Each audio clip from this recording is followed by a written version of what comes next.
so we get home and it was a crazy day at the hospital or school, and you got the kids and you don't know what to do.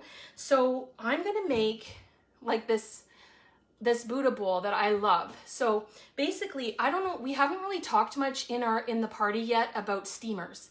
And I have a post that will be coming about these steamers. So these are food grade silicone. They are oven safe, microwave safe, and dishwasher safe. And basically, if you can do popcorn, no oil, you can cook chicken, you can cook taco beef. So taco meat takes us literally 6 minutes from raw with this. So it's so awesome. You just half cook your beef, like maybe in 3 minutes, give it a stir, drain it, put the taco seasoning in then, and then another 3 minutes and it's taco meat. So my kids, if I'm working a late shift at the hospital, they can do tacos by themselves. So popcorn is just kernels in 4 minutes. That's it. We did the meatballs last week. We did in the steamer for 3 minutes. What else? Quinoa rice, always perfect every time. When all the water is absorbed, it's cooked. So if you open it, and I did pulled chicken in here tonight. So literally I had 4 big chicken breasts. So I made the sauce in here. Now pulled chicken is like a sweet barbecue sauce. So all you need is a little bit of ketchup, brown sugar, and vinegar, and that's it. Okay, well, of course the chicken. So I make the sauce first, the 3 things I just said with the mix it up. I put my chicken breasts right in there, and I cook them for about 10-15 minutes, and then I pulled them apart with 2 forks and maybe cooked it for another 2-3 minutes, and it's the best every time. People say they actually like it in the steamer better than the slow cooker because the slow cooker kind of gets it a little drier. It soaks it up. Okay.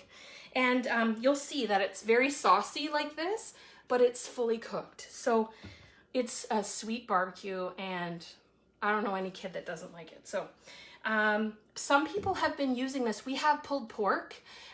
It's classic in Epicure, but it does have a kick. And so some people are using the pulled chicken as a pulled pork instead, and they love it. So it's good. So we have this square steamer. It comes with a rack inside, like a shelf. So I did the meatballs last week on that. You should see how much fat and grossness comes out of the meatballs. So it's nice that it drains it for you, but you don't have to use it. And if you're cooking for one, you can do your meat on the bottom and veggies on top. There's lots of cool combos you can do with it.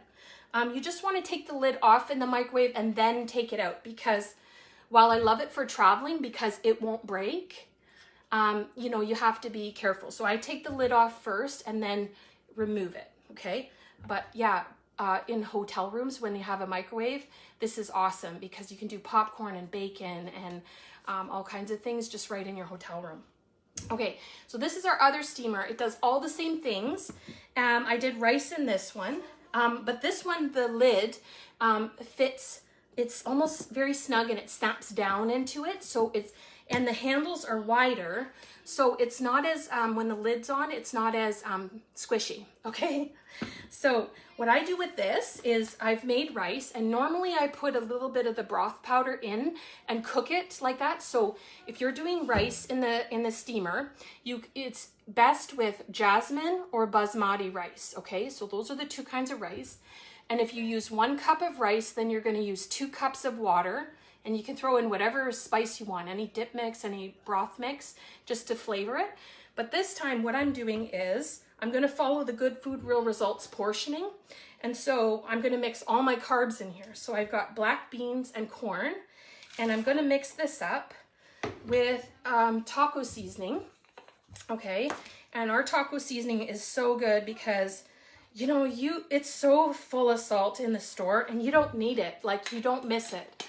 Because if you're having, like with tortilla chips or hard taco shells, the salt's in it, right? And it's like non-GMO, and it's gluten-free, the sodium, there's no artificial ingredients or preservatives. And so it's just a easy swap out to do.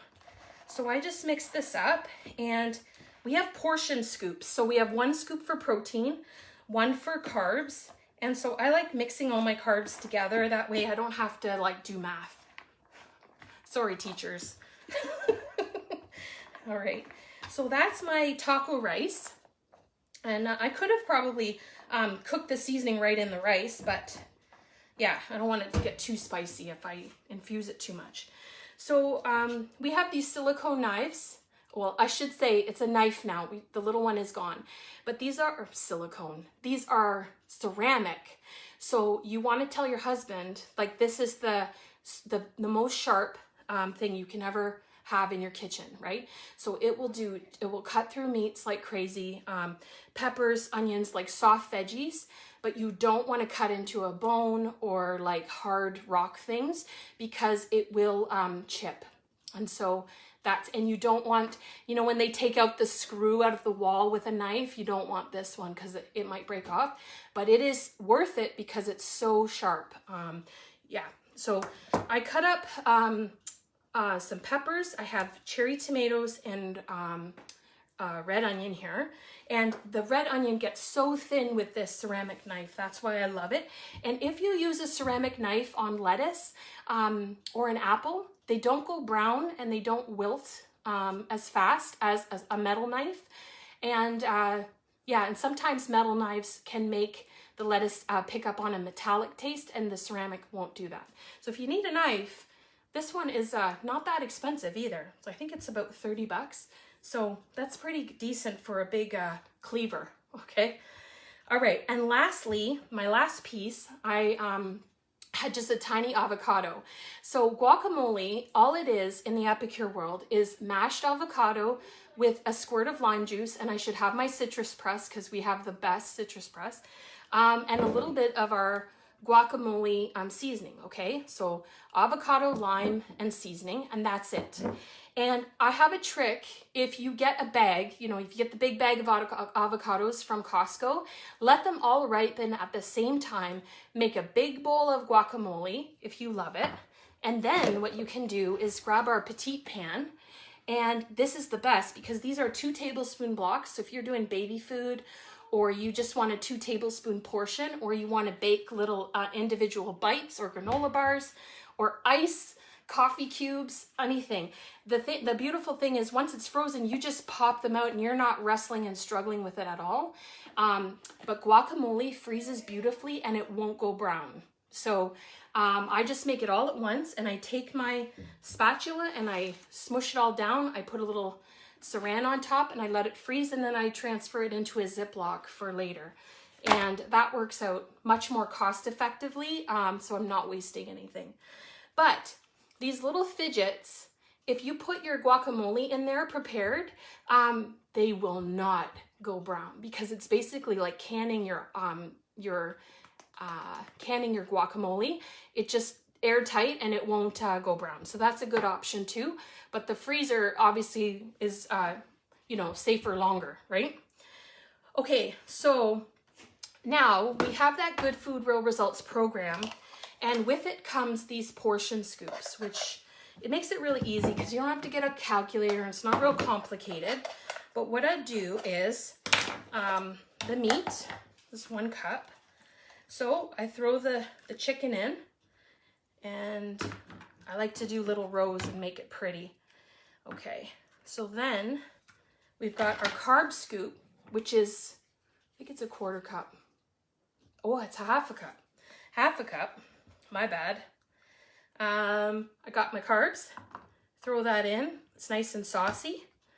And then the veggie scoop. So you can have 1 scoop of leafy greens with it. And so what I'm planning on doing is taking 1 cup of spinach, putting it in a baggie, and taking that with me to work. And then I fill the rest up with veggies. So I've got the peppers, the tomatoes, and the onions. And then that is going to go in my dish. And then I just take my guacamole and I put it in there, and I take that to work. And then don't forget that you've got your spinach. So you can eat it, you can heat it up, but you know, you could take the tomatoes out. But I eat it cold. I love it cold. And with this, it's a great like Buddha bowl that's different. So this would easily cost me at work. Like we have this restaurant, Mia Fresco. This would easily cost me at least $13 or $14 for like the Buddha bowl, right? And I probably made this for like $2.50, $3, right? And right now I could keep scooping and portioning into these dishes and make about 5 or 6. So it's so cost efficient, and then I have them for my lunches. And one last thing I was going to leave you with is I don't know, something got into me today and I decided to do our lemon curd. We have really awesome desserts. So our desserts are all gluten-free, but you know, you add the tartlet, and I didn't get gluten-free tartlets. But this is being made into lemon loaf, like at Starbucks and all kinds of things. And it's funny because we got these new produce saver dishes. They have like a layer in them, like that divider, so you can keep your produce better longer. And there's one on the bottom as well that raises it up. And I used it for evil because I used it for my tarts. So the kids are happy. They've got lemon tarts, and literally the lemon curd, that's another labor-intensive thing to make. It's just 3 eggs and water and the mix, and you microwave it for 2 minutes. You let it cool down and you dump it in, and it's so easy. That is it. So so that's it. You'll be seeing more about the steamers. I can't recommend them enough. They just make veggies better. They're, of course, if you boil your veggies, you're probably jumping all your nutrients down the sink. Whereas if you steam them in 4 to 4 minutes or so, you are locking in those nutrients and not killing them off by overcooking them, right? So the steamer can do so much in so little time. It's great in the camper. It's great in the summer for not overheating your kitchen. And it's great for travel in a hotel, like lots of hockey tournaments like me. Anyways, I'm going to stop babbling. Thanks again.